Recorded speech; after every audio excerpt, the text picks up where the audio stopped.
विद्यार्थियों, ऑनलाइन शिक्षण की अगली श्रृंखला में जीव विज्ञान विषय की अगली विषय वस्तु कृत्रिम परागण को इस वीडियो के माध्यम से हम समझने का प्रयास करेंगे।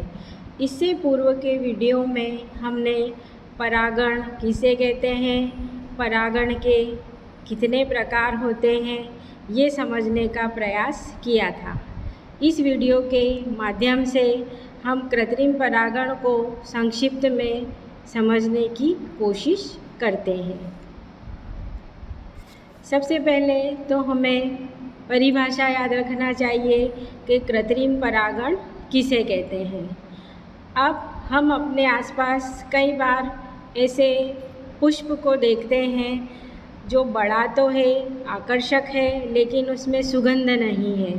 और कहीं एक दूसरा पुष्प ऐसा देखते हैं जो सफ़ेद रंग का है, छोटा है, लेकिन उसमें सुगंध बहुत ही अच्छी आती है। तो क्यों ना हम इन दोनों ही पुष्पों के गुणों को सम्मिश्रित करके एक अच्छी वैरायटी का पुष्प उत्पन्न करें जो बड़ा भी हो, आकर्षक भी हो और सुगंधित भी हो। तो कृत्रिम परागण के द्वारा हम वांछित नस्ल के पुष्पों को अपनी आवश्यकता अनुसार उत्पन्न कर सकते हैं। इसके लिए हमें वांछित नस्ल के 2 पौधे लेना होते हैं जो आप इस डायग्राम में देख रहे हैं। हमारे पास एक प्लांट ए है, दूसरा प्लांट बी है। प्लांट ए के जो गुण उसके नीचे लिखे हुए हैं, पुष्प बड़ा है, आकर्षक है, रंगीन है, लेकिन ड्रॉबैक ये है कि वो सुगंधहीन है। जबकि प्लांट बी में हमारे पास जो पुष्प है वो छोटा है, रोग प्रतिरोधी है और सुगंधित भी है। तो क्यों ना हम इन दोनों पौधों के बीच परागण की क्रिया कराएं और फर्टिलाइजेशन के बाद वांछित नस्ल के पौधे प्राप्त करें।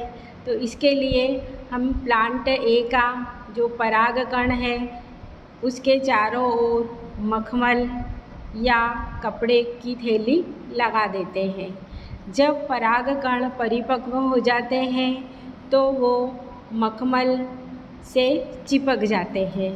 इसके पश्चात इन परागकणों को ब्रश या चिमटी की सहायता से दूसरे प्लांट बी की स्टिग्मा पर रख दिया जाता है। इसके पश्चात इसे पॉलीथीन या कपड़े की सहायता से ढक देते हैं ताकि दूसरे पुष्पों के परागकण इसके ऊपर नहीं गिरे और हमने जिन 2 गुणों का चयन किया है उन 2 गुणों के बीच में ही सम्मिश्रण हो और हमें हमारा वांछित नस्ल का पौधा प्राप्त हो। फर्टिलाइजेशन के बाद हमें जो बीज तैयार होगा उस बीज से जो पौधे मिलेंगे, उन पौधे के अंदर जो पुष्प आएंगे वो बड़ा भी होगा, आकर्षक, रोग प्रतिरोधी और सुगंधित भी होगा। इस तरीके से हमने कृत्रिम परागण के द्वारा अपनी आवश्यकता अनुसार पौधे की एक नई किस्म का निर्माण किया। अब कृत्रिम परागण के हमें क्या क्या लाभ हो सकते हैं। सबसे पहले तो इस विधि के द्वारा हम उन्नत और उच्च पैदावार वाले बीज और फल प्राप्त कर सकते हैं। कृत्रिम परागण के द्वारा जो बीज और पौधे बनते हैं वो तीव्र अनुकूलित होने वाले होते हैं। उनके ऊपर मौसम, जीवाणुओं, कवकों या अन्य सूक्ष्म जीवों का कोई प्रभाव नहीं होता है। और इस विधि के द्वारा जो पौधे प्राप्त हो रहे हैं वो रोग प्रतिरोधी होते हैं और उन्नत नस्ल के होते हैं। धन्यवाद।